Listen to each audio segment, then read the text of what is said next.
Video बघत असलेल्या प्रत्येकाला महाप्रपंचतर्फे तेजस तुंगारचा सप्रेम जय शिवराय, सप्रेम जय श्रीराम.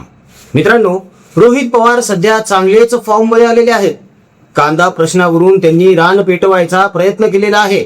रोहित पवार यांनी शेतकऱ्यांना भडकवलेलं आहे. शेतकऱ्यांना त्यांनी असा सल्ला दिलेला आहे की तुम्ही तुमचा कांदा इथे अजिबात विकू नका. राज्यातच काय, भारतात म्हणजे देशातही कुठेही तुम्ही कांदा विकू नका, तर तुम्ही तुमचा कांदा हा थेट परदेशात विका. अरे पण परदेशात कुठे विकणार? तिथे कुठे मंडई लावणार? तिथे कुठे बाजारपेठ लावणार? काहीतरी तर विचार व्हायला पाहिजे ना यामागे, की इम्पोर्ट एक्सपोर्ट जे करतात त्या लोकांना कॉन्टॅक्ट करून हा कांदा विकला जाणार आहे का? बरं, जर असं असेल की इम्पोर्ट एक्सपोर्ट वाल्यांना कॉन्टॅक्ट करून जर कांदा विकला जाणार आहे तरी तर मग तो इथेच विकला असंच होणार ना. ते जरी तो यूज तिकडे होणार असेल तरी त्याचं ट्रान्झॅक्शन तर इथंच होणार आहे, पैसा तर इथंच होतोय, जनरेट तर इथंच होणार आहे सगळं. मग रोहित पवार हे नेमकं असं का म्हणत असावेत बरं, की या गोष्टींचा रोहित पवार यांनी अजिबातच विचार केलेला नाहीये, की याच्या मागे वेगळं काही कारण आहे, की बाबा कांदा हा सगळा जो कांदा आहे तो आपणच बारामती अॅग्रोच्या अंडर विकत घेऊन टाकायचा, साठेबाजी करायची आणि मग त्याचा वापर करायचा, असं काही यांचं नाव आहे का? असू शकतो, पवारांचा नातू आहे साहेब, काही पण असू शकतं, काही पण होऊ शकतं. सध्या अमेरिका, इस्रायल, इराण यांच्यामध्ये जे युद्ध सदृश परिस्थिती आहे, अजून युद्ध तर ओपनली असं चालू झालेलं नाहीये, मात्र युद्ध सदृश परिस्थिती नक्कीच आहे. ह्या पार्श्वभूमीवर अख्ख्या जगाला फटका बसलेला आहे. अख्खं जग या प्रभावाखाली आलेलं आहे. त्यात भारत कसा सुटेल?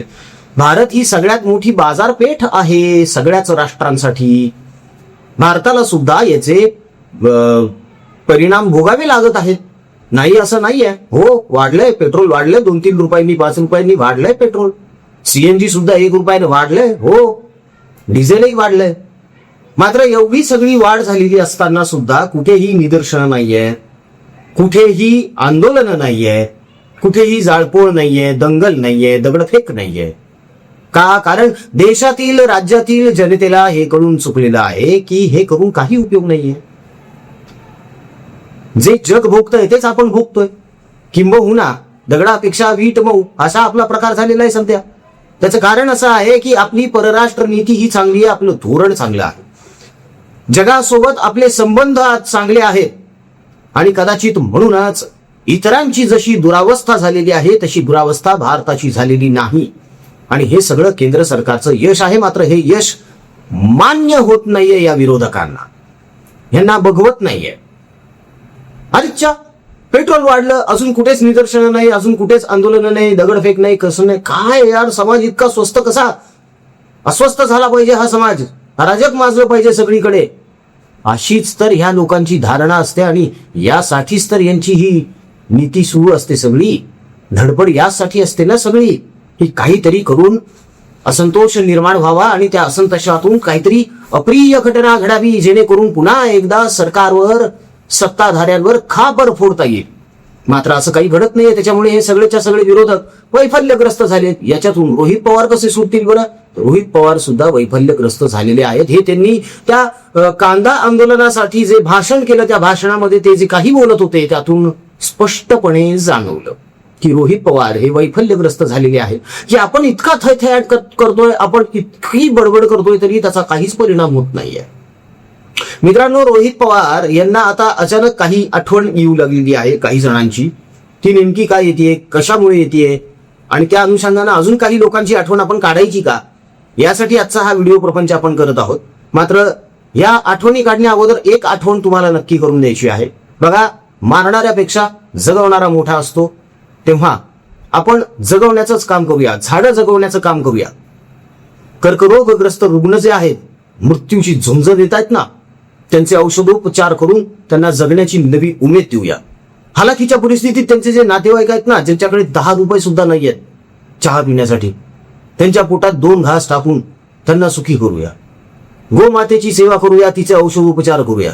अनेक गोशाळा अशा आहेत ज्यांच्याकडून आपल्याला मागणी आलेली आहे की कृपया आमच्यासाठी काही करता आलं तर करा म्हणून. आपण करूया, परिवार म्हणून आपण करूया. हे सत्कर्म नक्कीच करूया. मारणाऱ्यापेक्षा जगवणारा मोठा असतो, हीच भावना मोठी. पण हे कार्य एकट्याचं नाहीये मित्रांनो, म्हणूनच सतत आवाहन करावं लागतंय की कृपया आपल्या इच्छेनुसार, मर्जीनुसार आपल्याला जे योगदान, सहकार्य या सत्कर्मामध्ये करता येऊ शकतं ते निश्चित करा मित्रांनो. शेवटी आपलं कर्मच आपल्या सोबत येणार आहे. हा चांगुलपणाच आपल्यासोबत येणार आहे. तेव्हा या अधिक महिन्यामध्ये अधिकाधिक सहकार्य करा. जीपे फोनपे क्रमांक तुमच्याकडे आहेत, त्यावर ट्रान्झॅक्शन केल्यानंतर, योगदान दिल्यानंतर त्याचा स्क्रीनशॉट व्हॉट्सअपवर नक्की ठेवा, म्हणजे त्याची पावती बनवून ती आम्हाला तुमच्यापर्यंत पोहोचती करता येईल. मन मोठं करा मित्रांनो, सामाजिक जाणीव जबाबदारी मनामध्ये ठेवा आणि पुढे. रोहित पवार यांनी हॉर्मुझ स्ट्रेट म्हणजे स्ट्रेट ऑफ हॉर्मुझ मध्ये जे काही घडतंय सध्या, जी जहाजं अडवली गेलेली आहेत अनेक देशांची, त्यामुळे त्या देशांमध्ये परिस्थिती बिकट झालेली आहे, त्यावरून भारताला आणि विशेषतः भारत सरकारला नरेंद्र मोदी यांना टार्गेट केलेलं आहे. काय टार्गेट केलेलं आहे तर नरेंद्र मोदी यांचं परराष्ट्र धोरण, परराष्ट्र नीती जी आहे ती अत्यंत कमकुवत आहे, तकलादू आहे, फोल आहे. आणि त्याचे तो दुष्परिणाम म्हणून आपल्याकडे पेट्रोल वाढलंय, डिझेल वाढले, डिझेलची किंमत वाढली आहे, गॅस वाढण्याची शक्यता. आणि आता रोहित पवार यांच्या मते ह्या सगळ्या किमती आता गगनाला भिडणार आहेत. त्या इतक्या महागणार आहेत की अक्षरशः आपल्याला मिलीमीटरमध्ये पेट्रोल विकत घ्यावं लागतं की काय, अशा आविर्भावामध्ये रोहित पवार बोलायला लागले. आणि या सगळ्यांचा दोष, या सगळ्याचं खापर ते नरेंद्र मोदींवर फोडतात की नरेंद्र मोदी हे अकार्यक्षम नेतृत्व आहे. रोहित पवार यांच्या नजरेतून, असं आम्ही म्हणत नाहीये, रोहित पवार म्हणतात की मोदी अकार्यक्षम आहेत. म्हणजे बघा ना, या प्रसंगी बोलत असताना, या गोष्टीवर बोलत असताना त्यांनी असं विधान केलेलं आहे की नरेंद्र मोदी यांची कार्यकुशलता बघता किंवा यांची कारकीर्द बघता मला काही जुन्या नेत्यांची आठवण येऊ लागलेली आहे. जुने नेते म्हणजे कोण तर पंडित जवाहरलाल नेहरू, इंदिरा गांधी, अटल बिहारी वाजपेयी, राजीव गांधी, पंतप्रधान मनमोहन सिंग, माजी पंतप्रधान, यांची आठवण यायला लागलेली आहे. का तर यांच्या मते, म्हणजे रोहित पवार यांच्या मते, हे जे नेते होते यांचे परराष्ट्र संबंध खूपच स्ट्रॉंग होते. आणि आज जर यांच्यापैकी एखादा नेता असता तर आपल्यावर ही वेळच आलेली नसती, असं रोहित पवार यांचं म्हणणं आहे. खरं तर हे अत्यंत धादांत खोटं आहे, हे तकलादू बोलणं आहे. त्याचं कारण असं आहे, ये नया भारत है, ये घर में घुसेगा भी और मारेगा भी. हा आत्मविश्वास भारतीयांमध्ये निर्माण झाला तो केवळ आणि केवळ नरेंद्र मोदी यांच्यामुळेच. सगळ्यात महत्वाची गोष्ट लक्षात घ्या मित्रांनो, इराणने आतापर्यंत भारताचं एकही जहाज अडवलेलं नाही. मग हे कशामुळे बरं नरेंद्र मोदींवर खापर फोडता येतं? सरळ कारण, यांना यांची राजकीय कारकीर्द चमकवायची आहे. सगळी अक्कल मलाच कशी आहे हे दाखवून द्यायचंय, आणि मीच कसा आता अजितदादा पवार यांचा वारसदार आहे हे सिद्ध करायचं आहे. खरं तर यांना सुप्रिया सुळे यांना ओव्हरकम करायचंय. बघा ना तुम्ही, राष्ट्रवादी काँग्रेस शरदचंद्र पवार गटाचे राष्ट्रीय कार्याध्यक्ष कोण? सुप्रिया सुळे. आता अर्थात हा गट किंवा हा पक्ष हा राष्ट्रीय उरलेलाच नाहीये. आधी तर हे 3.5 जिल्ह्यांपुरते मर्यादित होते, मात्र आता 3.5 जिल्हे सुद्धा यांच्याकडे राहिलेले नाहीयेत मित्रांनो, अशी यांची गत झालेली आहे. त्यामुळे सुप्रिया सुळे यांचं वजन कमी झालेलं आहे पक्षामध्ये, हे तर उघड दिसतंय. तर हा जो व्हॅक्युम क्रिएट झालेला आहे, ही जी पोकळी निर्माण झालेली आहे ती भरून काढायची आपल्याला, आणि मग सगळं काबीज करायचं आहे. ह्या उद्देशानं झपाटलेले रोहित पवार दिवसातून 5 वेळा पत्रकार परिषद घेऊन मोदी सरकार, देवेंद्र फडणवीस सरकार यांच्यावर तोप टाकतायत शब्दांची, परंतु ते स्वतःच फसत चाललेले आहेत. आता गंमत दाखवतो तुम्हाला, आता गंमतच करूया आपण. यांना कोणाची आठवण येते? पंडित जवाहरलाल नेहरूंची. तर नेहरूंच्या बाबतीतला एक किस्सा तुम्हाला सांगतो, ऐकून घ्या, नीट ऐका. नेहरू हे स्वतःला यांच्याप्रमाणेच अत्यंत हुशार आणि अत्यंत विद्वान समजत होते. नेहरूंना असं वाटत होतं की मी बोललेला शब्द हा प्रमाण आहे आणि प्रत्येक जण माझ्याकडे सल्ला मागण्यासाठी होते. तेव्हाचे चीनचे जे राष्ट्राध्यक्ष होते ते वारंवार भारताला भेट द्यायला यायचे आणि नेहरूंसोबत चर्चा करायचे. असं दाखवायचे की ते मूर्ख आहेत, बावळट आहेत, त्यांना अक्कल नाही आहे, आणि सगळी अक्कल ही नेहरूंनाच आहे. म्हणून ते नेहरूंना काहीही प्रश्न विचारायचे की नेहरू, अमेरिकेबद्दल तुमचं काय मत आहे? नेहरू, कम्युनिस्टांबद्दल तुम्ही काय म्हणता? माओवादावर तुमचं काय म्हणणं आहे?